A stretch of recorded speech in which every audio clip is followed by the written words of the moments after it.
നമസ്കാരം, ഭാരത് ലൈവിലേക്ക് സ്വാഗതം. പാർത്ഥ, നമ്മുടെ ഇന്ത്യക്കാര് പ്രധാനമന്ത്രി നരേന്ദ്രമോദി, ഇന്ത്യയിലെ ഒരു ഒരു ചെറിയ വിഭാഗം ആൾക്കാർ ഈ ട്രംപിനെ വെച്ച് കളിയാക്കാൻ മൈ ഫ്രണ്ട് എന്ന് പറഞ്ഞ് കളിയാക്കുമായിരുന്നു. അപ്പോൾ അവര് പറഞ്ഞിരുന്നത് മോദി എപ്പോഴും ട്രംപിന് കീഴടങ്ങി നിൽക്കുന്ന ഒരാളായിട്ടാണ് ഇവിടെ ചിത്രീകരിച്ചിരുന്നത് സോഷ്യൽ മീഡിയയിൽ എല്ലാം. പക്ഷേ ഇന്നിപ്പോൾ അത് മാറി. ട്രംപ് അല്ല ഇനി ആര് വന്നാലും ഇന്ത്യ നിൽക്കേണ്ട രീതിയിൽ തന്നെ നിൽക്കും, നട്ടെല്ല് നിവർത്തി തന്നെ നിൽക്കും എന്ന് തെളിയിച്ചിരിക്കുകയാണ് നമ്മുടെ പ്രധാനമന്ത്രി നരേന്ദ്രമോദി. അതെ. അപ്പോൾ ഇതെല്ലാം ശരിക്കും ഈ മൈപ്രണ്ട് എന്ന് പറഞ്ഞ് കളിയാക്കിയ ആൾക്കാരുടെ മുഖത്തേറ്റ് ഒരു അടിയല്ലേ. പക്ഷെ അതിൽ ഏറ്റവും രസകരമായ കാര്യം, ഇപ്പൊ ഇവർക്കെല്ലാം ട്രംപ് അവരുടെ ഫ്രണ്ടായി മാറിയിരിക്കുകയാണ്. മുമ്പ് നരേന്ദ്രമോദിയെ കളിയാക്കിയെങ്കിൽ ഇപ്പൊ അവരുടെ ഫ്രണ്ടായി ഈ ട്രംപ് മാറിക്കഴിഞ്ഞു. പിന്നെ ഇവര് ഇന്ത്യയിലാണോ ജീവിക്കുന്നത്, അതേ ഇന്ത്യ വിരുദ്ധരായിട്ട്? ഇതിനൊക്കെ എന്തെങ്കിലും ഒരു പരിഹാരം വേണ്ടേ? അല്ല, കേരളത്തിലെ സുഡാപ്പികൾക്ക് ആരാണോ മോദിക്കെതിരെ പറയുന്നത് അവരെല്ലാം അവർക്ക് വലിയ ആളുകളാണ്. ഇപ്പോൾ ട്രംപിനെ ഇത്രയും നാൾ അവരെല്ലാം ശത്രുക്കളായി കണ്ടു. ഇപ്പം മോദിക്കെതിരെ അല്ലെങ്കിൽ എന്തോ ഒരു കാര്യം, ഇപ്പം എന്താ പറയുക, BJPക്കെതിരെയൊക്കെ എന്തോ നടപടി ട്രംപ് എടുത്ത പോലെയാണ് ഇവിടുത്തെ സുഡാപ്പികളുടെ എന്താണ് ഈ പറയുന്ന പ്രതികരണം വരുന്നത്.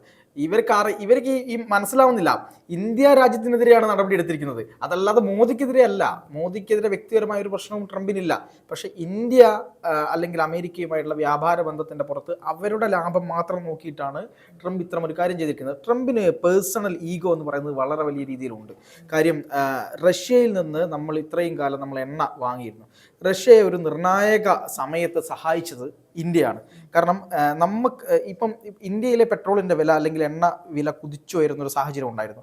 ആ സമയത്ത് റഷ്യ ഉക്രൈൻ യുദ്ധവുമായി ബന്ധപ്പെട്ടൊക്കെ അമേരിക്ക റഷ്യക്കെതിരെ വലിയ ഈ പറയുന്ന പോലെ നിരോധനവും ഒക്കെ ഏർപ്പെടുത്തിയ സമയത്താണ് ഇന്ത്യ നേരിട്ട് റഷ്യയിൽ നിന്ന് എണ്ണ വാങ്ങിയത്. മറ്റ് ഗൾഫ് രാജ്യങ്ങളിൽ നിന്ന് എണ്ണ വാങ്ങുന്നത് കുറച്ചുകൊണ്ട് റഷ്യയിൽ നിന്ന് നമ്മൾ നേരിട്ട് എണ്ണ വാങ്ങി. അത് റഷ്യയ്ക്ക് ഒരു വലിയ സഹായമായി മാറി. അത് അമേരിക്കയ്ക്ക് പിടിച്ചില്ല എന്നുള്ളതാണ് നമ്മൾ മനസ്സിലാക്കേണ്ടത്. ട്രംപ് ഇപ്പോൾ വീണ്ടും അധികാരത്തിൽ വന്നതിന് ശേഷം ട്രംപിന് പക്ഷേ ഒരു ഭരണാധികാരി ചെയ്യുന്ന ആദ്യത്തെ ട്രംപ് ഭരണകൂടത്തിൽ അദ്ദേഹം കുറച്ച് വീട്ടിത്തങ്ങളൊക്കെ ചെയ്തിരുന്നെങ്കിലും കുറേയധികം നല്ല കാര്യങ്ങൾ കൂടെ ചെയ്തിട്ടുണ്ടായിരുന്നു. രണ്ടാമത് ട്രംപ് വന്നപ്പോൾ പിണറായി രണ്ടാമത് വന്നതിനേക്കാൾ അപ്പുറത്തേക്കുള്ള ഒരു രീതിയായി ഈ ട്രംപിൻ്റെ കാര്യം. അതായത് ചെയ്യുന്നത് മൊത്തം വിവരക്കേടാണ്, പറയുന്നത് മൊത്തം വിവരക്കേടാണ്. ഇന്ന് പറയുന്നതല്ല നാളെ പറയുന്നത്, നാളെ പറയുന്നതല്ല മറ്റന്നാൾ പറയുന്നത്. ആ രീതിയിലാണ് ട്രംപ് പോയിക്കൊണ്ടിരിക്കുന്നത്. അപ്പോൾ ഇത് ഇന്ത്യയുടെ ആഭ്യന്തര കാര്യമാണ്. ഈ കാര്യത്തിൽ ആരും ഇടപെടേണ്ടതില്ല, ഈ പറയുന്ന പോലെ അമേരിക്ക ഇടപെടേണ്ടതില്ല എന്നാണ് വിദേശകാര്യമന്ത്രിയായിട്ടുള്ള എസ് ജയശങ്കർ പറഞ്ഞത്. അപ്പോൾ ജയശങ്കറിന്റെ ആ മറുപടിയോടുകൂടി വളരെ കൃത്യമായി ഈ കാര്യത്തിൽ ഇന്ത്യയുടെ നിലപാട് എന്താണ് എന്നുള്ളത് നമുക്ക് മനസ്സിലായി. അല്ല, അത് മാത്രമല്ല, ഈ ചൈനയും റഷ്യയിൽ നിന്ന് എണ്ണ വാങ്ങുന്നുണ്ടല്ലോ എന്ന ചോദ്യത്തിന് അമേരിക്ക മറുപടി നൽകിയിട്ടില്ല ഇതുവരെ. അതെ, തീർച്ചയായിട്ടും അത് അവരെ ബാധിക്കാത്തൊരു വിഷയമായിട്ട് നിൽക്കുകയാണ്. അതിന്റെ പ്രതികാര നടപടി, അതായത് നമ്മൾ റഷ്യയിൽ നിന്ന് എണ്ണ വാങ്ങുമെന്ന് പറഞ്ഞതിന്റെ പ്രതികാര നടപടി എന്നോണമാണ് ഇപ്പോൾ അമേരിക്ക അവിടെ ഇറക്കുമതി തീരുവ, പകരം ചുങ്കം എന്ന് പറയുന്ന തീരുവ 50% വർദ്ധിപ്പിച്ചത്. ഇത് ഇന്ത്യയുടെ ഈ പറയുന്ന പോലെ ബിസിനസ്സിനെ എങ്ങനെ ബാധിക്കുമെന്നുള്ള കാര്യം വലിയ തോതിൽ ചർച്ച ചെയ്തു. പക്ഷെ അതെനിക്ക് തോന്നുന്നു ഈ ഒരു തീരുമാനം ഇന്ത്യയുടെ ബിസിനസ് സാധ്യതകളെ അല്ല ബാധിച്ചത്, അമേരിക്കയുടെ ബിസിനസ് സാധ്യതകളിൽ. കാരണം അന്ന് അവിടുത്തെ ഓഹരി വിപണി ആകെ തകർന്നടിയുന്നൊരു കാഴ്ചയിലേക്ക് നമ്മൾ പോയി. മാത്രവുമല്ല, ഇന്നലെ ഡൽഹിയിൽ ഒരു പൊതുപരിപാടിയിൽ സംസാരിച്ച നരേന്ദ്രമോദി ഈ കാര്യത്തിൽ ട്രംപിന് പരോക്ഷമായ മറുപടി നൽകി. അതായത് വ്യക്തിപരമായോ അല്ലെങ്കിൽ മറ്റേതെങ്കിലും തരത്തിലുമോ നമുക്ക് വലിയ നഷ്ടങ്ങൾ ഉണ്ടാവാനുള്ള സാധ്യതയുണ്ട്. ഇന്ത്യയുടെ താല്പര്യങ്ങൾക്ക് ചിലപ്പം ഒരുപക്ഷെ വലിയ പ്രയാസങ്ങൾ സഹിച്ചേക്കാം. എങ്കിലും ഇന്ത്യയുമായി ബന്ധപ്പെട്ട പൊതു നിലപാടിൽ യാതൊരുവിധ മാറ്റവുമില്ല. കർഷകർക്കും സാധാരണക്കാർക്കും ഒപ്പമുള്ള നിലപാട് തന്നെയാണ് സ്വീകരിക്കുക. അതായത് റഷ്യയിൽ നിന്ന് എണ്ണ വാങ്ങുക എന്ന് പറയുന്നത് ഇവിടുത്തെ കർഷകർക്കും സാധാരണക്കാർക്കും ഏറ്റവും കുറച്ച് എണ്ണ കൊടുക്കുന്നതിന്റെ എണ്ണ നമുക്ക് കൊടുക്കാൻ കഴിയും. അത്തരത്തിൽ ഈ കർഷകരോടൊപ്പവും സാധാരണക്കാരോടൊപ്പവും നിൽക്കുന്ന തീരുമാനം മാത്രമാണ് ഇന്ത്യ എടുക്കുക എന്നും അതിൽ ഉണ്ടാകുന്ന എന്ത് പ്രതിസന്ധിയും എന്ത് പ്രത്യാഘാതവും താങ്ങാനും നേരിടാനുമുള്ള കരുത്ത് ഇന്ത്യക്കുണ്ട് എന്നുമാണ് നരേന്ദ്രമോദി ട്രംപിന് പരോക്ഷമായി മറുപടി നൽകിയത്.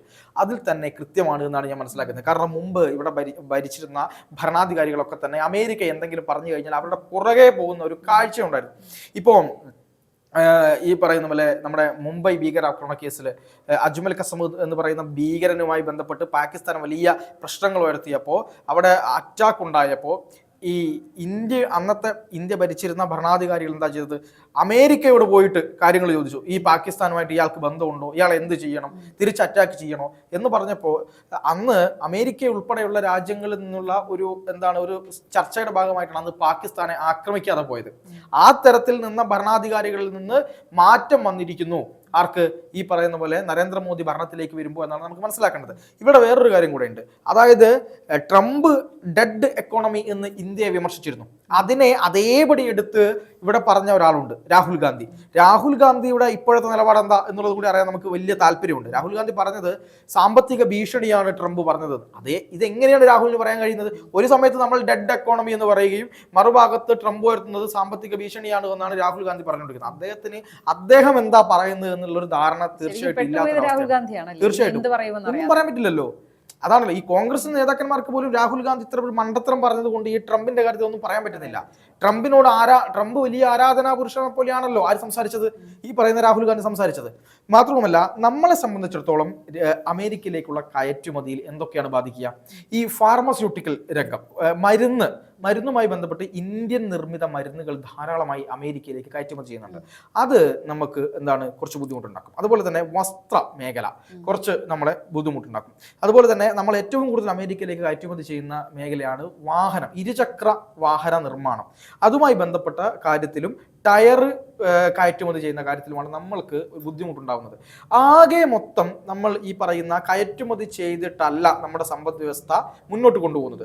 ആകെ കയറ്റുമതി എന്ന് പറയുന്നത് 18% മാത്രമാണ് ഈ പറയുന്ന അമേരിക്കയിലേക്ക് നമ്മൾ കയറ്റുമതി ചെയ്യുന്നുള്ളൂ. അതുകൊണ്ട് തന്നെ അമേരിക്കയിൽ നിന്ന് ഒരു ബുദ്ധിമുട്ട് വന്നാൽ തന്നെ നമ്മുടെ ആകെ സമ്പദ് വ്യവസ്ഥയുടെ 18% മാത്രമാണ് നമുക്ക് ഇടിവ് വരുള്ളൂ. അത് വെറും ഒരു ചെറിയ ഇടിവല്ല എങ്കിൽ പോലും നമ്മളെ ആകമന തകർത്ത് കളയുന്ന രീതിയിലേക്ക് പോകാനൊന്നും ആർക്ക് സാധിക്കില്ല? അമേരിക്കയുടെ ഈ തീരുമാനത്തിന് സാധിക്കില്ല. കൂടിപ്പോയാൽ 18% കുറയും. എന്തായാലും 18% ആ കയറ്റുമതി എങ്കിൽ പോലും നമ്മൾക്ക് അതിൽ നിന്ന് ബാധിക്കാൻ പോകുന്നത് 10-12% മാത്രമാണ് എന്തൊക്കെ നോക്കിക്കഴിഞ്ഞാലും. അപ്പൊ അതിനെ മറ്റു മാർക്കറ്റുകളിലേക്ക് അത് വഴിതിരിച്ചു വിട്ട് കയറ്റുമതി ചെയ്യാനുള്ള സാധ്യതയും നിലനിൽക്കുന്നുണ്ട്. ഇപ്പോൾ ചൈനയോട് ഇന്ത്യ കൂടുതൽ അടുക്കാൻ തുടങ്ങിയിരിക്കുന്നു. റഷ്യയോട് ഇന്ത്യ കൂടുതൽ അടുക്കാൻ തുടങ്ങിയിരിക്കുന്നു. നേരെ അതായത് ട്രംപിന് മറുപടി കൊടുക്കാൻ വേണ്ടിയാണ് അജിത് ഡോവൽ എന്ന് പറയുന്ന ഇന്ത്യയുടെ സുരക്ഷാ ഉപദേഷ്ടാവ് നേരെ പറന്നിറങ്ങുകയാണ്. ഇവിടെ ഈ പറയുന്നത് പോലെ റഷ്യയിൽ പറന്നിറങ്ങുകയാണ്. അപ്പോ റഷ്യയിൽ പറന്നിറങ്ങി പുടിന് കൈ കൊടുത്ത് കൃത്യമായി ട്രംപിന് ഒരു സൂചന, ഒരു സന്ദേശം കൊടുക്കുകയാണ്.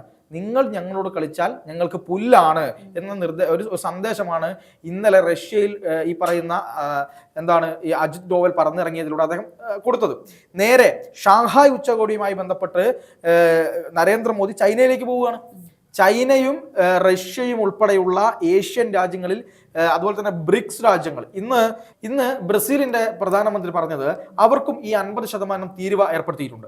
50% തീരുവ ഏർപ്പെടുത്തിയ സമയത്ത് അദ്ദേഹം പറഞ്ഞത് ഇനി ഒരു തരത്തിലുമുള്ള ചർച്ചയ്ക്ക് ട്രംപുമായിട്ടില്ല. ഞങ്ങൾക്ക് എന്തെങ്കിലും തരത്തിൽ ചർച്ച ചെയ്യണമെങ്കിൽ അത് നരേന്ദ്രമോദിയുമായി ബന്ധപ്പെട്ടും ഷീ ജിൻപിങ്ങുമായി ബന്ധപ്പെട്ടും ഞങ്ങൾ നടത്തിക്കൊള്ളാം എന്നാണ് പറഞ്ഞത്. അതായത് ലോക നേതാവായിരുന്ന അമേരിക്കയുടെ പ്രസിഡന്റിനെ ഈ പറയുന്നത് പോലെ ആളുകൾ തട്ടിക്കളിക്കുന്ന ഒരു കാഴ്ചയിലേക്ക് മാറുന്നു.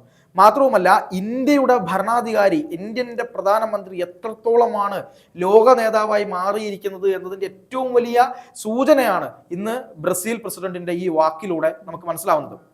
അപ്പോൾ എത്രമാത്രം ആണ് ഭാരതം മാറിയത് എന്നുള്ളത് കൂടി നമ്മൾ ആലോചിക്കേണ്ടതുണ്ട്. ഇവിടെ വേറൊരു കാര്യം എന്ന് പറയുന്നത്, ഈ ബ്രിക്സ് രാജ്യങ്ങളെല്ലാം കൂടെ ചേർത്തുകൊണ്ട് ഒരു ബ്രിക്സ് കറൻസി ഇറക്കാനുള്ള തീരുമാനത്തിലോട്ട് പോകുന്നു എന്ന ചില സൂചനകളൊക്കെ നമുക്ക് കിട്ടുന്നുണ്ട്. അമേരിക്കൻ ഡോളറിനെ മറികടക്കാൻ വേണ്ടി ഒരു ബ്രിക്സ് കറൻസി ഉണ്ടാക്കുക. ഏഷ്യയിലേക്ക് ഒരു തരത്തിലുമുള്ള ആക്രമണങ്ങൾ ഇനി നടക്കില്ല. എങ്ങനെയാണ്? റഷ്യയും ചൈനയും ഇന്ത്യയും കൂടെ യോജിക്കുകയാണെങ്കിൽ പിന്നെ ഏത് ശക്തികൾക്കാണ് ഇവരെ തടയാൻ കഴിയുക? അമേരിക്കയ്ക്ക് തടയാൻ കഴിയുമോ? ഇല്ല.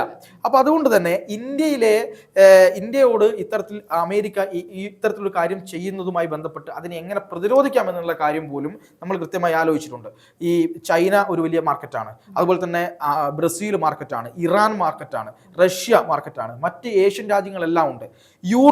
യൂറോപ്യൻ രാജ്യങ്ങളിലേക്ക് നമ്മൾ കൂടുതലായിട്ട് ഫാർമസ്യൂട്ടിക്കൽ ആയിട്ടുള്ള കാര്യങ്ങൾ കയറ്റുമതി ചെയ്യാനും ഈ ഇരുചക്ര വാഹനങ്ങളുണ്ടല്ലോ, ഇരുചക്ര വാഹനങ്ങളുടെ വിപണി നേരെ യൂറോപ്യൻ രാജ്യങ്ങളിലേക്ക് മാറ്റാനുമാണ് ഇപ്പോൾ ഇന്ത്യ ആലോചിക്കുന്നത്.